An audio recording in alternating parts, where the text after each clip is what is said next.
You guys recently had the Vice President of Nigeria visit, Professor Yemi Osibajo. Did you know it was coming, or did he just show up? How was that? It was a fantastic day. We were excited that day. We knew. So initially, we thought he was going to come the previous day, and so everybody got ready. We all wore our best native attires. We were going to receive the Vice President, and he didn't turn up that day. We were like, oh no, okay, so he's not coming. And then the night before he came, I got a call and I was told that, oh, the Vice President will visit your office tomorrow. I'm like, yeah, we've heard that before.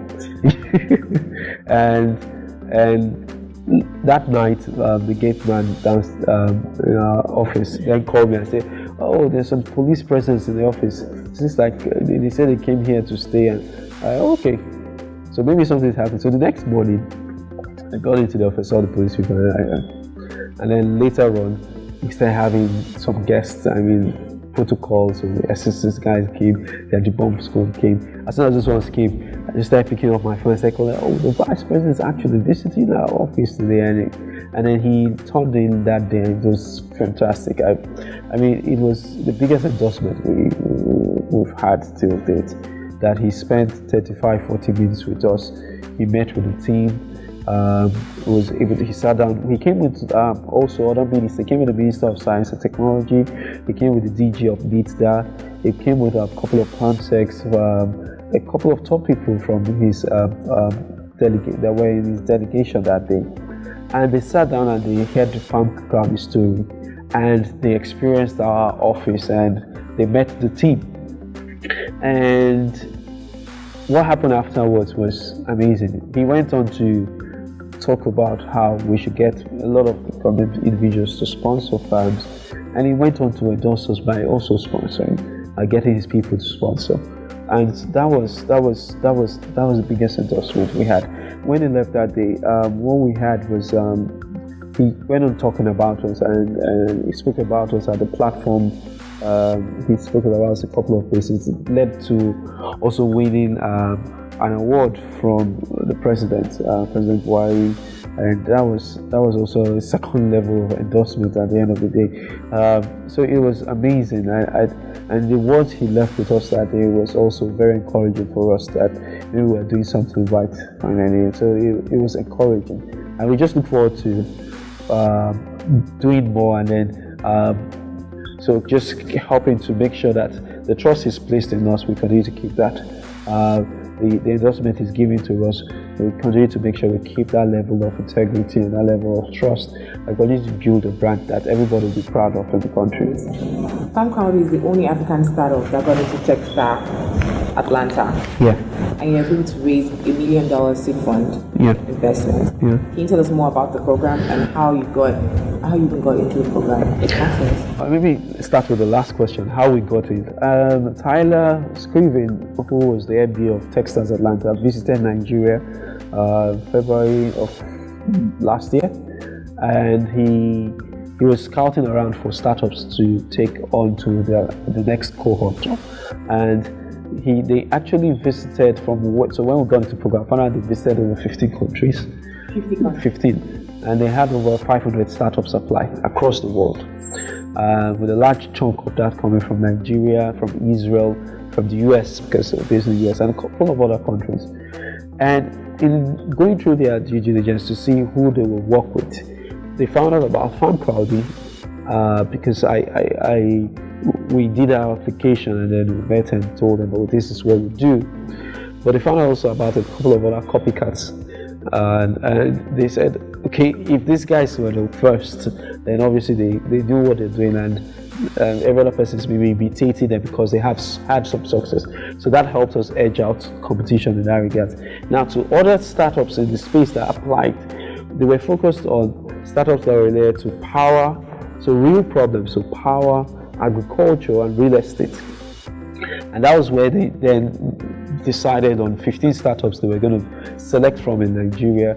We went through a couple of processes. They wanted to meet the team, they met the team, they wanted to meet the founder. They asked me lots of questions. How come I had worked a couple of places in such a short time? How are they sure that if they invest now, they think Farmcrowdy, you won't do this and then you're onto the next project? So a lot of things. And then we explained to them how the advantage of Farmcrowdy and where we sit, and why we're excited about this for not just 5 years, 10 years down the line, and why the team is the best team to achieve the goal.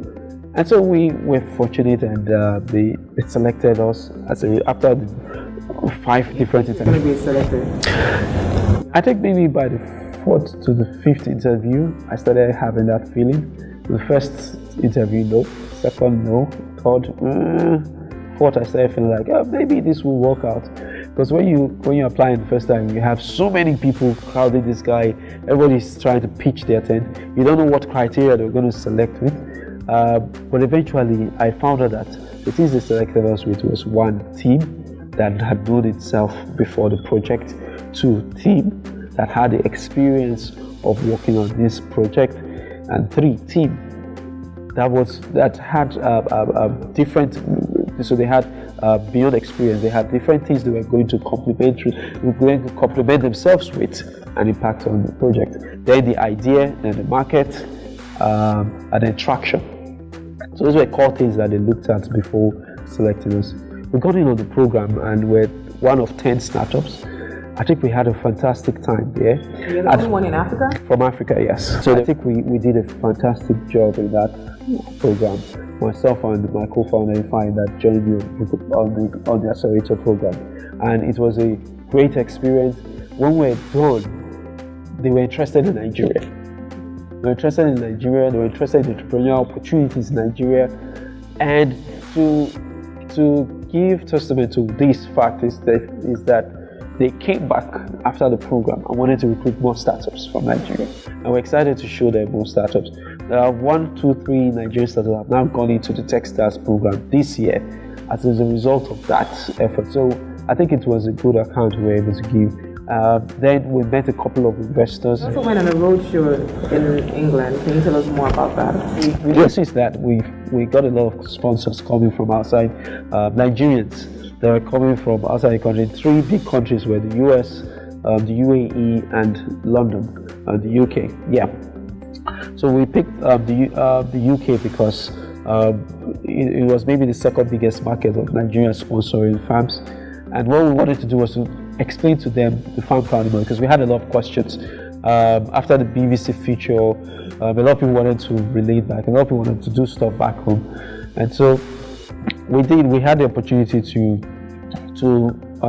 run some programs with them, and I had my teammates Tokwe and Shola go to the UK to sensitize Nigerians about the opportunity in agriculture and how Farmcrowdy can become that platform that allow them to become farmers without a farm, sponsoring farms while monitoring it from the UK and seeing an impact in the different communities, whether it's theirs or somebody else's community, but boosting food production in the country.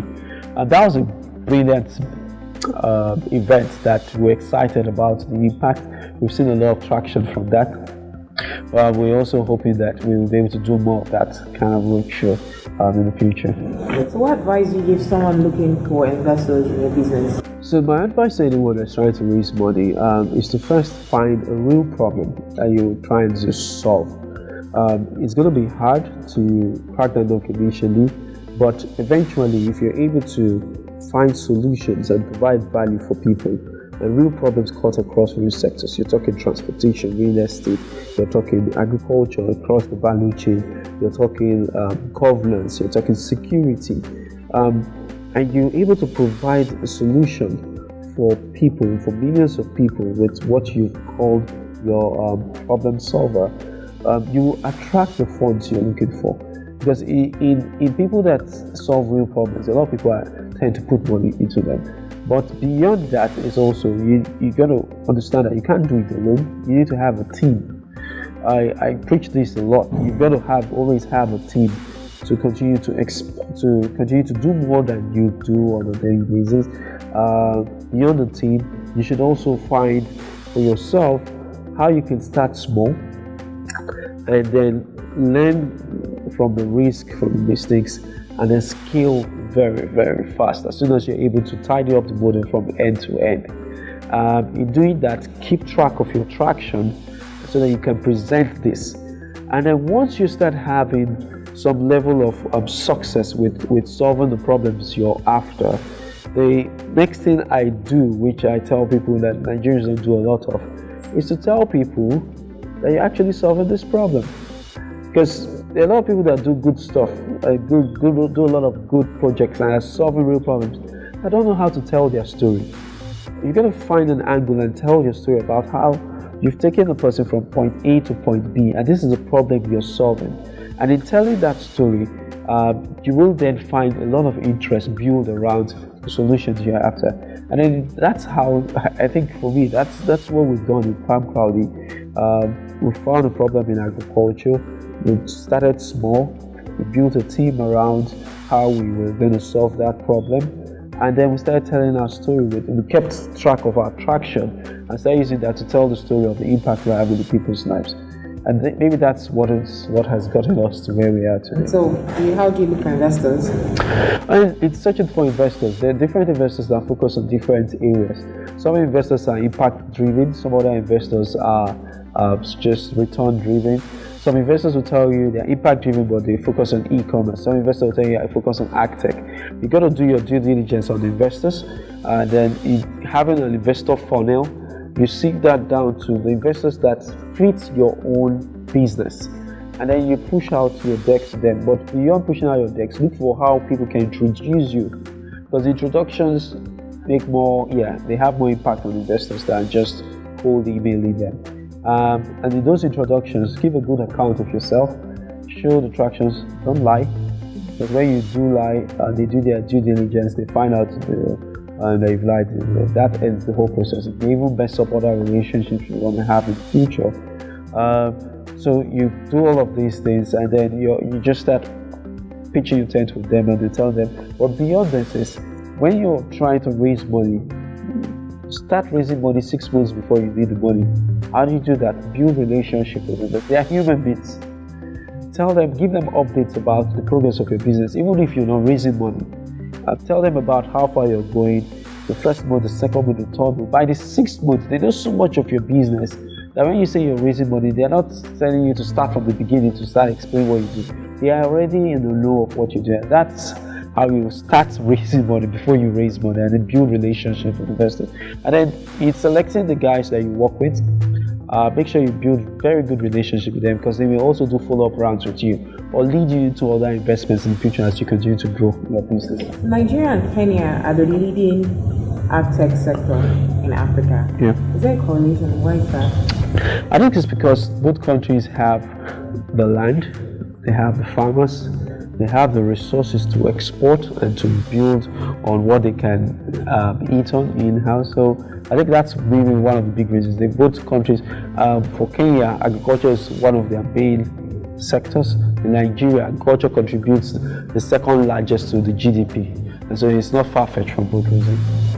What do you think the impact of tech has been in the agri sector? Technology is an enabler. It's like a train with wheels, and you have a container on top of that train. All the sectors you can call, agriculture, real estate, they are all containers you put on that train with wheel. The wheel and the rack on top of the wheel is technology, and all it helps you do is to move faster. It would allow you to achieve results faster. So the application of technology into agriculture or into any other sector is just to enable people to do things smarter, do things faster, do things a lot more intelligently, and achieve the results you want to get quicker. So I think it's about time you see a lot of application of technology in agriculture, but beyond that, it's about time you see a lot of technology application across several other sectors and in the application of the different value chains. So that we see it happening today, we're fortunate. You'll still see a lot more happen over time, and how technology just makes things happen faster. So it's something we should embrace. It's something that is here to stay. It's something that will keep getting better. That will keep making us do a lot more. So the future of Agtech in Africa is bright?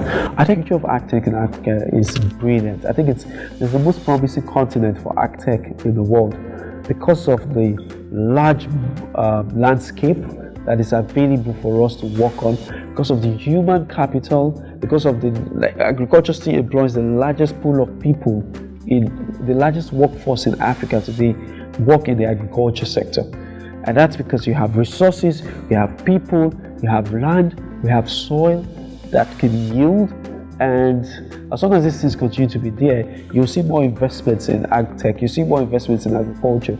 And yes, it's the most promising continent that you'll find any Agtech company operating from today in the world.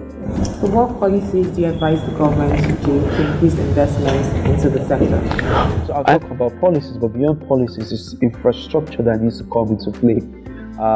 So the policies like tax rebates for startups that focus in this area, policies that allow innovation to thrive before it's clamped around regulation and it kills creativity. Policies that protect innovations that come out of Africa to remain here and continue to build the continent. Policies that will continue to incentivize individuals that have dedicated themselves to improving the Agtech space. That's one. On the other bit, provide infrastructure and invest in logistics channels, invest in irrigation facilities, invest in warehousing facilities, invest across the value chain to make it easier for us to produce and then keep and eat what we produce, and then we're able to sustain ourselves. So there's policy place and there's infrastructure place, and I think these are both responsibilities of the government to continue to expand on it, so it makes it easier for us to do business. You just mentioned some key things, logistics. So all those other opportunities, are they opportunities for investors looking to invest in the sector? Yes, if anyone decides to look across the value chain and picks any of these areas in the value chain to provide solutions for, of course you will find a lot of investors, because the more you continue to solve problems across the value chain, you make it easier for the whole chain to work better. For us in Farmcrowdy, we are already providing financing for farmers. We are focused on core production. We're focused on market access.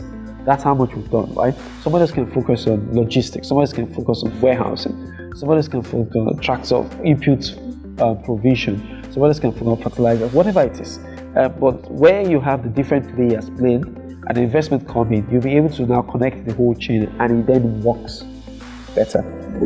So do you have any advice you want to give the youths, or just not necessarily the youths, but people that are looking into investing in their good space, or just even having an Agtech startup? What advice you want to give to them? Advice to the youth will be to find ways of collaborating, working together as teams, in building solutions for real problems across. I mean, if we're speaking just on agriculture, across the value chain, there's so many opportunities for people to design solutions for and create an impact for a huge market. 38 million small-scale farmers in the country that are waiting for the opportunity to tap into the solutions, and it becomes a market for you as an individual. I think that's a fantastic opportunity for anyone looking and focusing in the Agtech space. Beyond that is also the opportunity for investors to now invest in startups that are able to have impact in real lives. And so in deciding what those startups should be, they decide based on the traction, decide based on the team, decide based on the market size, the market opportunity. That in itself will allow your investment to then have a tremendous impact on people's lives. Just generally learn from success stories and failure stories of other entrepreneurs, because we dwell so much on how someone has been successful and what led him to succeed in, and we forget about also those that have tried and failed, and what did they do next? How did they land there? What do you learn from that will guide you from making similar mistakes, especially if that person is in the same industry with you? And so all of these things gather together, and then my entrepreneurial journey through life, every stage has been a lesson that has made one better in the next stage. And that is why all the things that have happened across the startups we mentioned earlier have led me to knowing how to do things better. And so in what we're doing today now in Farmcrowdy, it's been that journey for me. And this cuts across the co-founders as well, it cuts across the team. Everyone is coming from somewhere, and those lessons help us. Whether we're succeeding in those endeavors or we failed in those endeavors, they have all made us better individuals today to manage what we have today. And so I think every entrepreneur out there should see it as a journey. and there's no bus stop. You just keep learning, you keep improving, keep learning. You fall today, you stand up, learn. You will learn how to stand up better, and then just keep improving and keep driving, keep connecting, keep protecting relationships you build, because they always count for you in the future. And yeah, then trust God to help you. So do you guys ever imagine you and your team in less than 2 years you have this much success with Farmcrowdy? We had 2-year goals, we had 4-year goals, we had 5-year goals, we had 10-year goals. But just like every dreamer, you put these things down and you never really know whether, even if you get all the pieces right, you will hit that goal. You have your business plan, you have your deck, you do your presentations, even when you even raise money. We never really saw it that we'll be here, right? This fast, but it wasn't the goal. And what it has now taught us is to dream bigger. So we have a lot more ambitious dreams now and goals that makes us not sleep well at night, which is a good thing. And then if we've been able to have some success repeatedly with achieving our goals in 3 months, in 6 months, in 1 year, in less than 2 years, then maybe there's a track we can continue to follow. And then maybe the goals in 5 years we'll achieve in 3 years. Fantastic.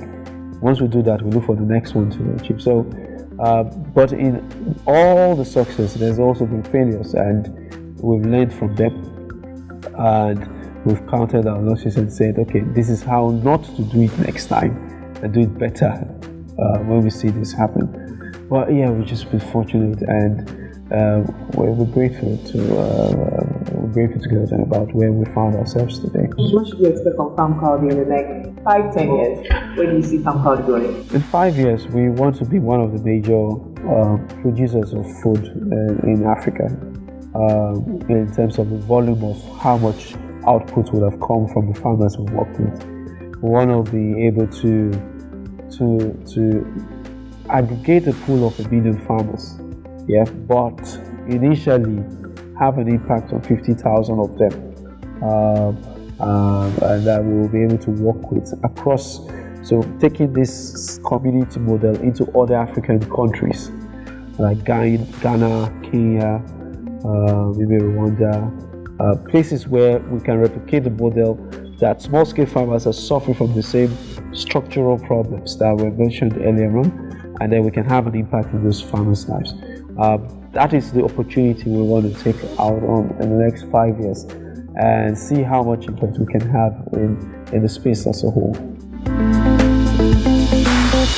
Farmcrowdy is a digital agriculture platform that connects small-scale farmers with investors we like to call sponsors for the purpose of boosting food production in Nigeria at this time.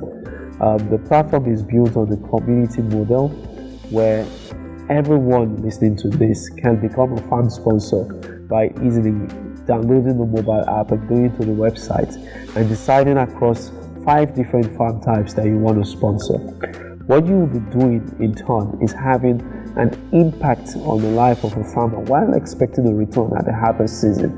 And the way we go around this, we split profit between you, the sponsor, and the farmer, and Farmcrowdy on a 40-40-20 ratio, where the sponsor gets 40% of the profit after harvest, the farmer gets 40% of the profit after harvest, and the Farmcrowdy keeps 20%. Today we've been able to work with touch the lives of 7,000 farmers across 9 states in Nigeria. And that's because sponsors like you and I are able to get involved in the agriculture process by sponsoring farmers and having impact in people's lives. So I will encourage you today, you can now become a farmer without a farm by just easily downloading the mobile app. Sponsor a farmer today, and let's all together continue to take responsibility for the food production that we're boosting in Nigeria. Thank you.